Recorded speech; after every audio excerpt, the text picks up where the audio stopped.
Life has been full of tough times, with a few good moments along the way. Losing my parents when I was young hit me hard, like a pain that never fully goes away. But I was lucky because the older William couple who lived next door took me in. They were the kindest people and treated me like their own grandchild, not like someone they had to take care of. We didn't have much money, but we were rich in love, and that was what really mattered.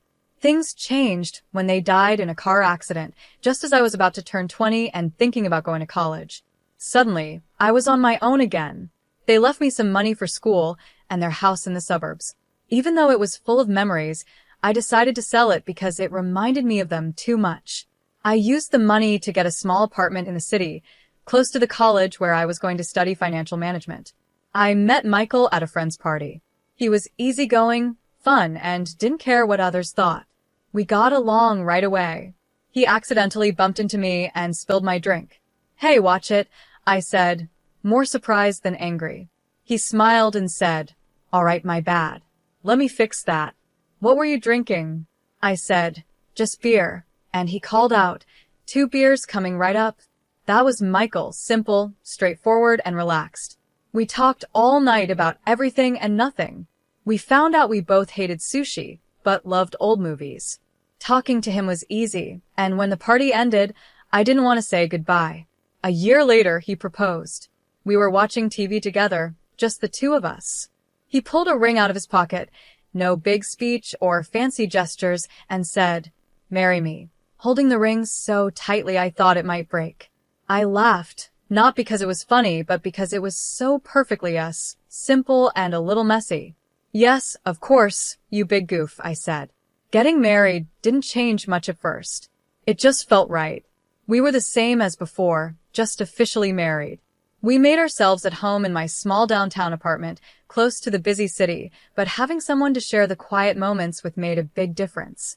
Evenings didn't feel so lonely anymore, and for the first time in a long while, life felt complete. Marriage brought some comforts, but just when you start feeling settled, life can throw surprises your way. Michael's parents, Mr. and Mrs. Jacob, were wonderful people. From the start, they welcomed me warmly into their cozy suburban home. I could see where Michael got his laid-back attitude from. Their kindness was a balm to my still-hurting heart after losing my own family. Mrs. Jacob would often say, "We're so happy you're part of our family now," and squeeze my hand with a firm, yet gentle touch. I'd always say, "Thank you so much for making me feel so welcome." We began spending weekends with them, having backyard barbecues and long chats over hot cups of coffee. Life felt simple, honest, and good until it wasn't. Michael had to go on a work trip for a year, taking him out of state. The timing wasn't ideal, but it was a great chance for his career. Soon after he left, Mr. and Mrs. Jacob's health started to decline. It happened quickly, and one day Mrs. Jacob called, sounding deeply worried. "Anna," she said, her voice trembling, "we need your help. I'm sorry to bother you, but things aren't good. Mr. Jacob is not doing well." I quickly packed my things and headed to their home. It hurt to see them both looking so frail.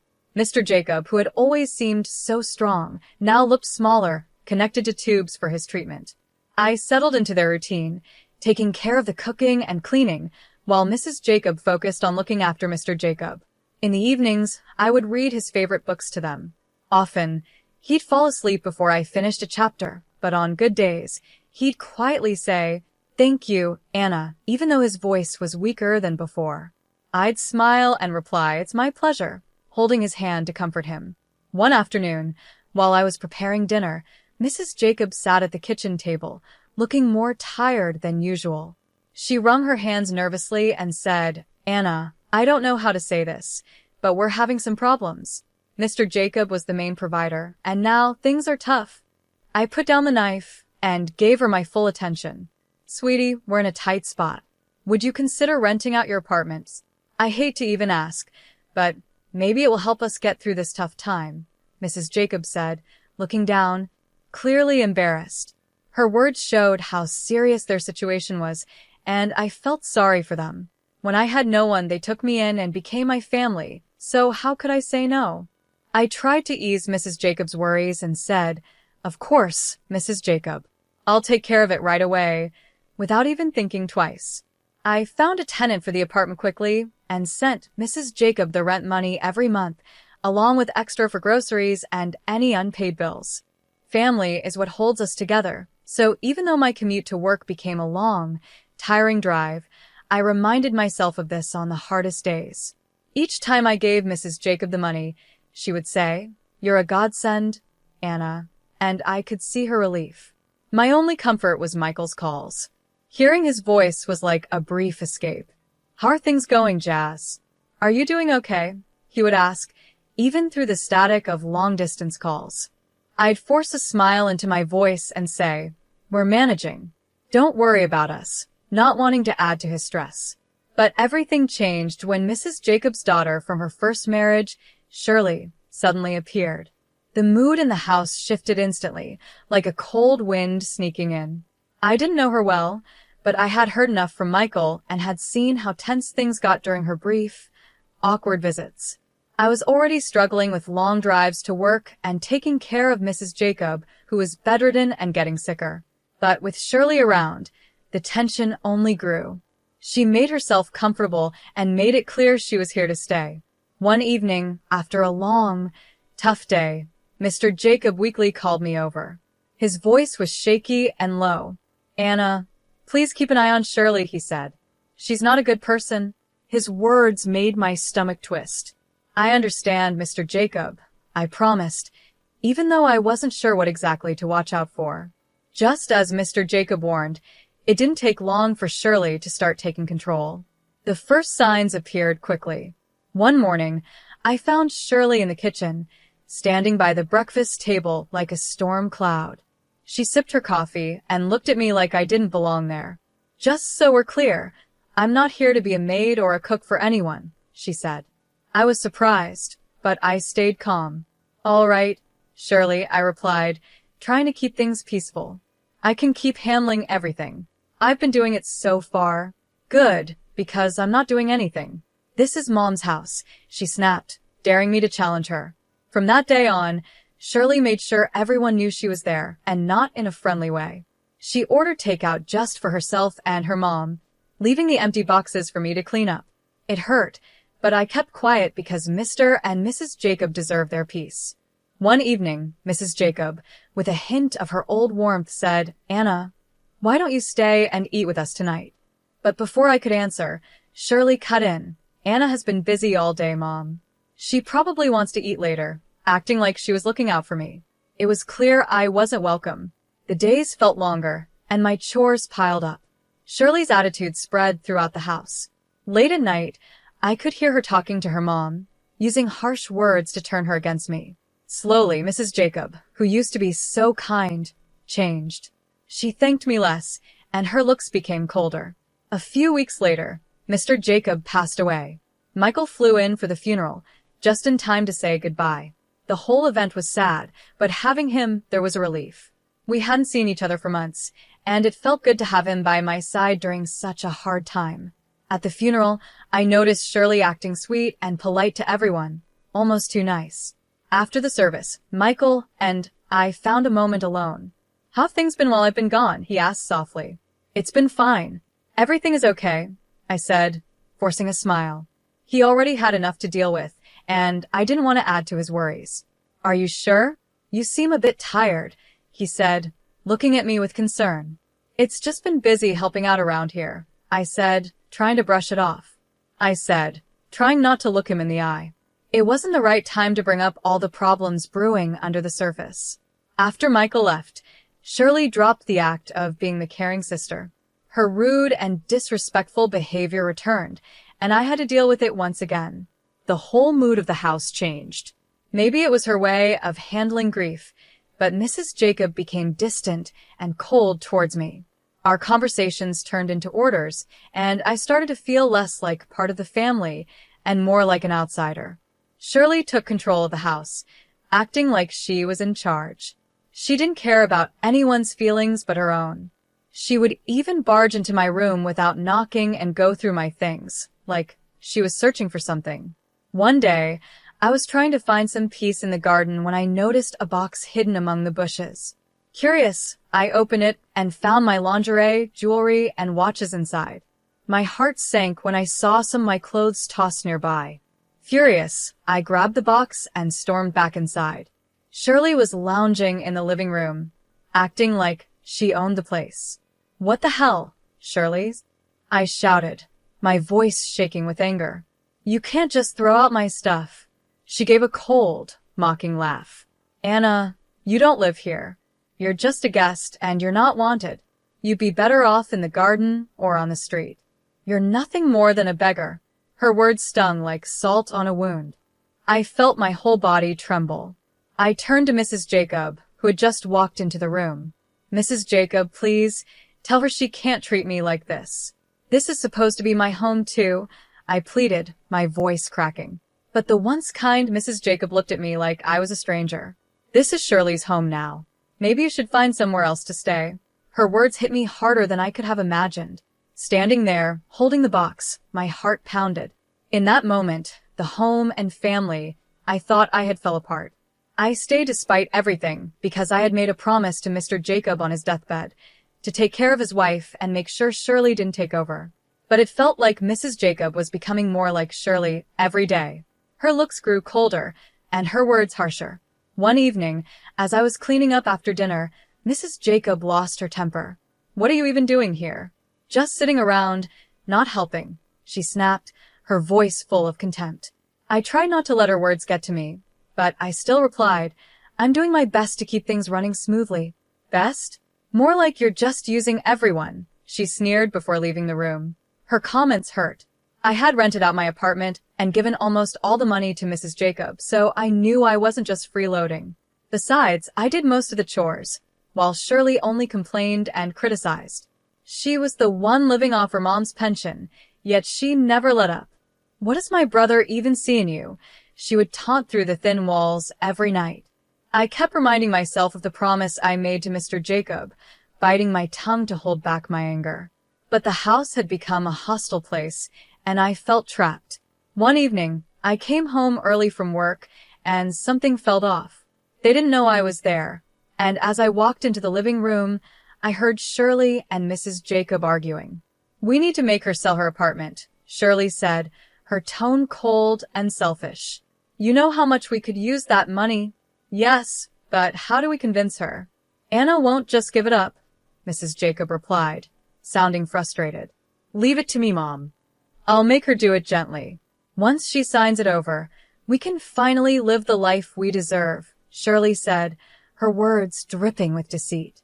Hearing them plot to take away my only source of income was a shock. My heart pounded, and I quietly slipped away to my room. They wanted to take everything from me. I couldn't stay after that. The decision was clear. I had to leave. With shaky hands, I quickly packed my things. Every moment in that house felt like a ticking time bomb. I didn't bother saying goodbye. They didn't deserve it. I slipped out the back door and called a cab to take me to the train station. My mind was spinning as I sat on the train headed to Michael's state. I wondered if he would understand, if he would take their side. I was scared of what would happen if I stayed, but the uncertainty of what was ahead was just as terrifying. As the train moved, I watched the scenery pass by, feeling a mix of determination and anxiety. When I arrived at Michael's apartment, he opened the door, surprised to see me standing there with my bag. He looked relieved, but also full of questions. Michael's eyes widened. "Anna, why are you here? Is everything okay?" he asked, stepping aside to let me in. I took a moment to take in the cozy, warm feeling of his small apartment. "Michael, things are not okay." "Not at all," I said, my voice trailing off, showing my worry. He led me to the couch. "Talk to me, sweetheart." "What's going on?" he pleaded. I told him everything, how things had gotten worse at home, how Shirley came back, and the final straw, their plan to make me sell my apartment. Before this, I hadn't wanted to burden him while he was busy with work, but now I let it all out. As I spoke, Michael's face grew more serious, his jaw tightening and his fists clenching. By the time I finished, his voice was a mix of worry and anger. "Why didn't you tell me any of this before?" he asked. "I didn't want to make things worse. I thought I could handle it," I admitted, feeling foolish. Damn it, Anna. You shouldn't have had to deal with that alone, he snapped, standing up and pacing. I can't believe my mom and Shirley treated you like this. He stopped and looked at me, his eyes fierce. No one treats my wife this way. No one, he said, pulling out his phone. My heart raced as I watched him dial his mom. The phone barely rang twice before she picked up. I couldn't hear her side of the conversation, but Michael's shoulders were tense. Mom, this has to stop. I know everything, and I won't stand for it. If Shirley stays, or if you don't start treating Anna with respect, then you can forget about any help from us. No more money, nothing, Michael said, his tone firm and unyielding. After a short but heated argument, there was silence. Michael held the phone tight. Finally, he said, Fine, if that's your choice. Then I've made mine, and hung up. His expression softened as he turned to me. Looks like it's just us now, sweetie. But that's all we need, he said, walking over to hug me. I leaned into him, feeling the safety of his arms around me, shielding me from all the chaos. Just us, I whispered, realizing he was right. Now that we were on our own, it somehow felt okay. We stayed up late, talking about practical things, my work-from-home schedule, our budget, and what our life would look like now without the added burden of helping his mom and dealing with Shirley. It felt like a fresh start. We were starting a new chapter together, just the two of us. We're in this together, no matter what. It's just you and me against the world, right? I said. Michael smiled confidently and replied, right? With him by my side, I felt stronger and smiled back. The next few days were busy. Thankfully, my boss agreed to let me work from home after I reached out. Michael helped me get my things out of storage, and we set up my home office in the corner of his living room. It was cozy, and even though it wasn't perfect, it felt like ours. After a peaceful week, I got a call that felt like a ghost from the past. It was Mrs. Jacob. Her voice, which used to sound kind, now had a mix of boldness and desperation. Anna, why haven't I received my payment this month? You know how much we need it, she said, sounding urgent. I was speechless for a moment. How could she have the nerve to ask this after everything? I'm sorry, but after all that's happened, you really expect me to keep sending money? I asked, more surprised than angry. I could hear Shirley's sharp voice in the background, saying, She's just being selfish. Make her send the money. I could picture Mrs. Jacob looking upset, but she finally said, But we're family, sounding both pleading and angry. No, family doesn't treat each other like that, I said firmly. Goodbye, Mrs. Jacob, and I hung up before she could reply. The call shook me, but Michael was there, comforting me. You made the right choice, Anna, he said, wrapping an arm around my shoulders. It's time they learned to take care of themselves. Not long after, we got a surprise. We found out I was expecting. It was wonderful news, and suddenly the future seemed bright and full of possibilities. We decided it was time to sell my apartment and buy a small suburban home near a good school where our child could grow up. As we were planning the move, Mrs. Jacob called again, but this time her tone was different. She sounded almost desperate. I'm sorry for everything. Shirley took the money, made me sell the house, and now I have nothing. Can I come live with you and Michael's? Her request sent a chill down my spine, and I could hear the tremble in her voice. This was a test of my resolve. When you sided with Shirley against us, Mrs. Jacob, you chose this path. You could have chosen differently, I said, holding firm. I spoke softly, trying to keep my voice steady even though I was hurting inside. You have a kind heart, Mrs. Jacob, but we all make choices. I know you made mistakes, but I can't just forget what happened, I said. Can't you forgive an old woman for her bad decisions? She pleaded. I sighed, feeling sorry for her, but also remembering all the pain her choices had caused.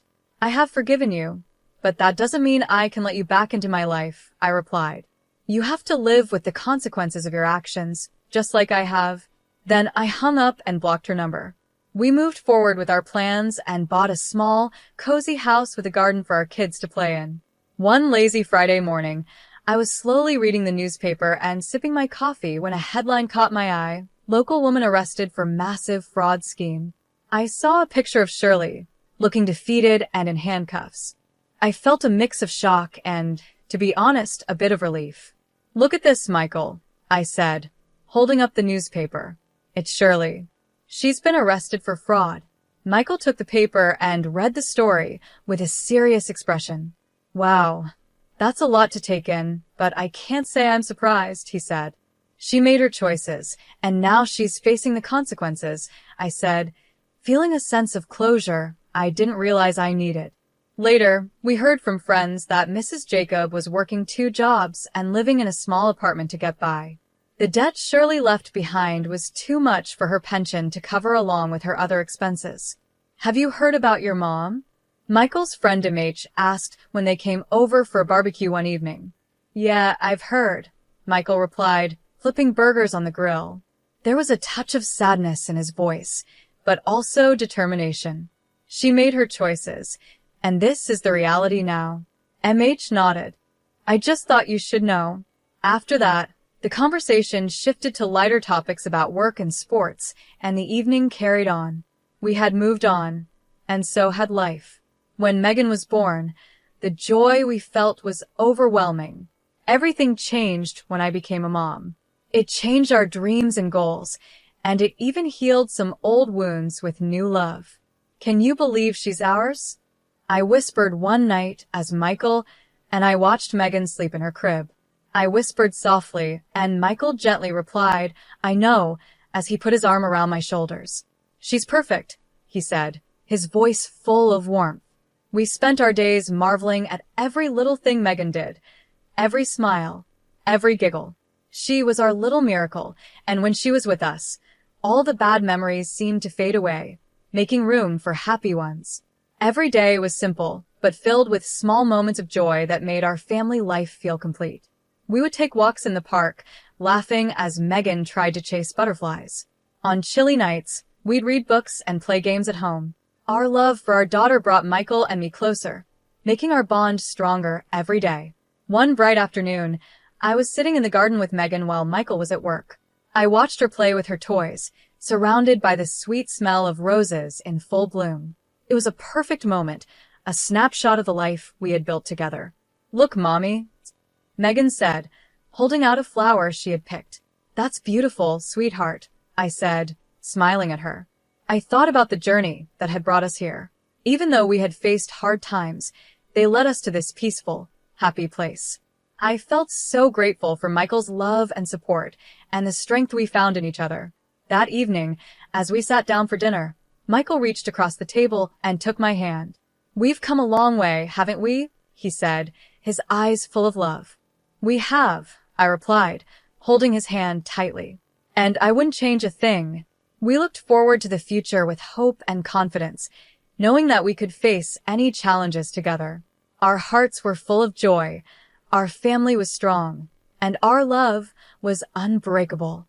We made sure to cherish every day, savoring each moment and building a life filled with love, happiness, and endless possibilities.